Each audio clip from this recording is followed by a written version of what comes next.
In the quiet village of Umuleki, two girls, Chioma and Amaka, grew up like sisters. They did everything together, from fetching firewood in the forest to going to school and singing in the church choir. People in the village always said these two are inseparable. But nobody knew that jealousy was growing inside Amaka like a seed waiting to become a deadly tree. Chioma was calm, respectful, and beautiful. She didn't wear the most expensive clothes, but her smile made heads turn. Amaka, on the other hand, was loud, proud, and always wanted to be noticed. Yet, she always walked in Chioma's shadow. When Chioma got married to Obinna, a handsome and wealthy man from another town, the whole village rejoiced. But Amaka's heart burned with envy. After the wedding, Chioma invited Amaka to live with her in their beautiful house in Enugu. She agreed with joy, hiding her true intentions. From that day, Amaka began to watch every move Chioma made, how she cooked for Obinna, how they talked, how they smiled at each other. Amaka started dressing more seductively, spending more time around Obinna, pretending to help with house chores. One night, she stood in front of the mirror and whispered, "I deserve this life more than her." Slowly, she began poisoning Obinna's mind with lies. "Chioma is too local for a man like you. She doesn't appreciate what she has. If I were your wife, I would treat you like a king." Obinna, a man who already had darkness in his heart, smiled each time Amaka came close. Unknown to Amaka, Obinna was no ordinary man. He had secrets, dark, bloody secrets. Before marrying Chioma, Obinna had been warned by his ritual master. "If you want wealth that never finishes, bring a woman who is pure and innocent. Her sacrifice will seal your fortune forever." Obinna picked Chioma because of her purity. But when the time came for the sacrifice, something unexpected happened. Chioma fell terribly ill. The ritual priest said she was spiritually protected. Her late grandmother, a strong prayer warrior, had covered her. Obinna, furious and desperate, delayed the sacrifice. Meanwhile, Amaka, blinded by greed and envy, saw Chioma's illness as her chance. She took advantage of the situation. One day, she caught Obinna in the living room and kissed him. He didn't resist. That night, Obinna told Chioma, "I can't continue with you. I want a divorce." Chioma, heartbroken and weak, packed her bags and left without a fight. She moved back to the village to stay with her parents. Amaka moved into the house 2 weeks later. Amaka wore Chioma's clothes, slept in her bed, and cooked in her kitchen. She smiled with pride as neighbors called her madam. But things quickly turned strange. She started hearing voices at night, cries of a woman, strange footsteps in the corridor, and whispers calling her name. Obinna, on the other hand, became cold and distant. He would disappear for days and return smelling of herbs and ashes. Amaka ignored all the signs. She kept telling herself, "This is my reward." I suffered too. One day, while cleaning, she found a small calabash hidden in the wardrobe. Inside it was a red cloth, a cowrie, and Chioma's picture, her eyes scratched out. She ran to Obinna, trembling. "What is this?" "Don't ever touch what you don't understand," he barked. That night, Obinna held her tightly and whispered, "You will help me succeed where Chioma failed." Amaka didn't understand. But by morning, she began to feel weak. Her hair started falling out. She coughed up blood. And her skin began to peel. Panicked, she went to a native doctor in a nearby town. The man looked at her and said, "You are not sick. You are spiritually dying.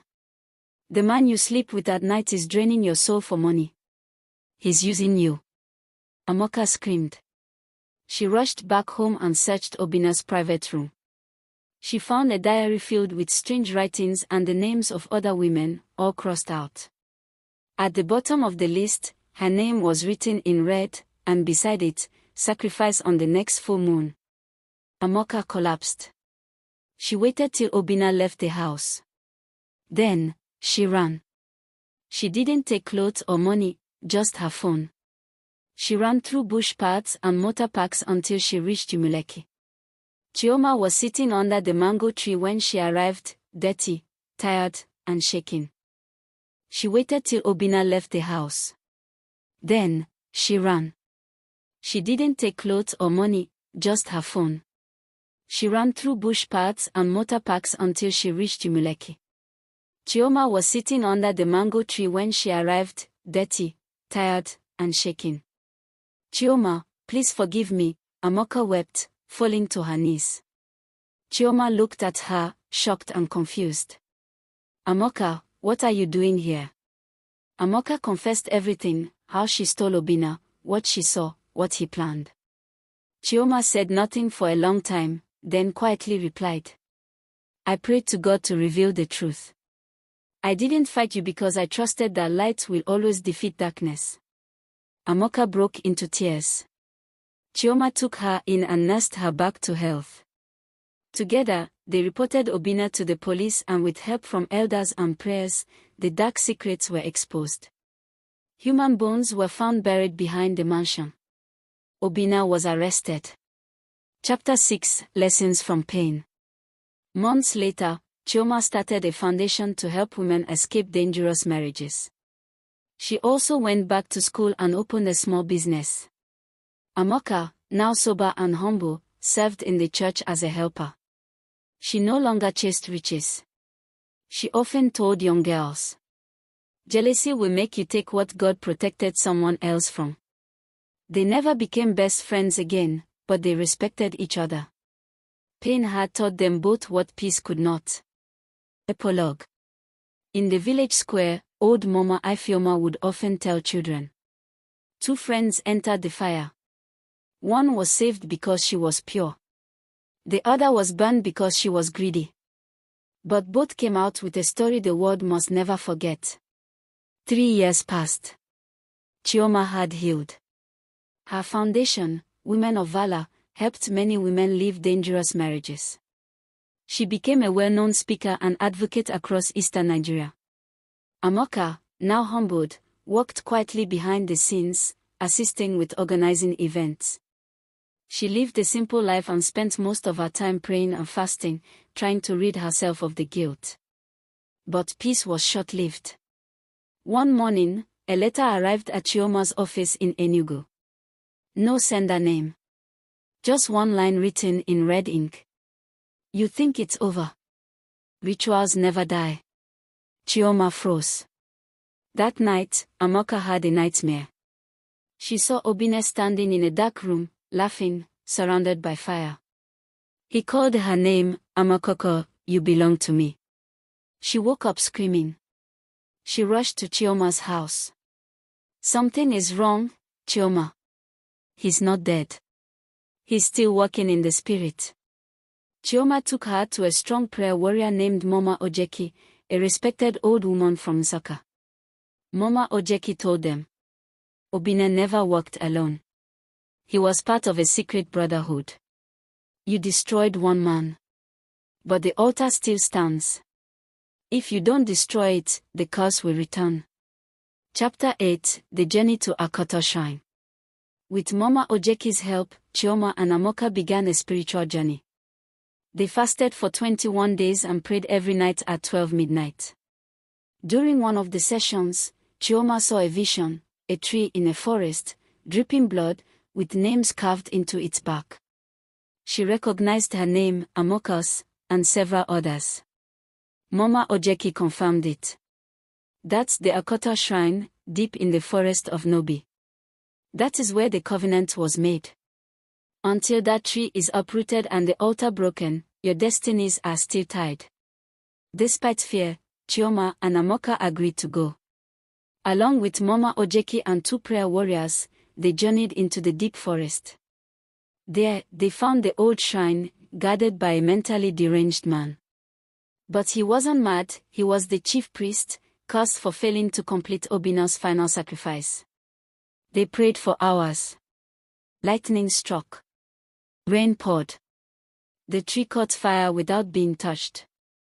Screams filled the air. Spirits of the women who had been sacrificed were released. Chioma collapsed. In a trance, she saw Obinna again. He was bound in chains. "I will return," he hissed. Chapter 9: The Man in White. After the tree burned, peace returned, or so they thought. Chioma began to dream of a man in white. He would appear in her dreams, silently watching. She thought it was Jesus, but his eyes were dark. One night, she followed him in the dream. He led her to a house with a child crying inside. The child looked like her son, but she never had a child. The next day, she visited a hospital after strange symptoms. The doctor looked at her, confused. "Madam, did you know you were pregnant before your divorce?" Chioma's heart raced. She had lost weight and bled heavily during her illness 3 years ago. She assumed she had miscarried. But the doctor continued. It was a spiritual pregnancy. The child was not lost. He was taken. Amaka, overhearing the news, fainted. They rushed back to Mama Ojeki. She revealed the full truth. "Chioma, before you left Obinna's house, your unborn child's spirit was captured as a promised seed for future rituals. That child is alive, but not fully." Chapter 10: The Child in Shadows. Determined to find her son, Chioma began to trace every woman who had contact with Obinna. Eventually, she met a mute housemaid named Ngozi, who once worked for Obinna. Ngozi wrote something on paper. He kept a baby in the old compound at Ebagwa. Chioma, Amaka, and 2 officers traveled to Ebagwa, disguised as NGO workers. In a fenced compound, they found a small boy, around 3 years old, quiet, with piercing eyes like Chioma's. Chioma whispered, "My baby." But before she could touch him, gunshots rang out. Men from the Brotherhood had arrived. A battle started. Amaka shielded the boy as Chioma and the officers escaped through the back. In the struggle, Amaka was shot but not fatally. They got away. Later, a DNA test confirmed it. The boy was Chioma's biological son. She named him Chimobi, meaning "God knows my heart." Little Chimobi, now 7 years old, had never caused trouble before. But ever since he found that small idol wrapped in red cloth behind their house, things began to change. He stopped laughing. He started talking to himself. One night, Chioma entered his room and saw him drawing a strange symbol on the wall with chalk.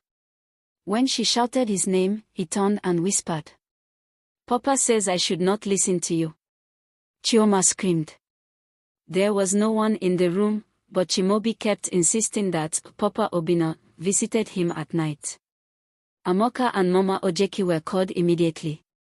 The prayer warrior took one look at the idol and declared, "This child's spirit is still tied to the ancient altar. The final battle will not be fought with guns or fire, it will be fought in the spirit."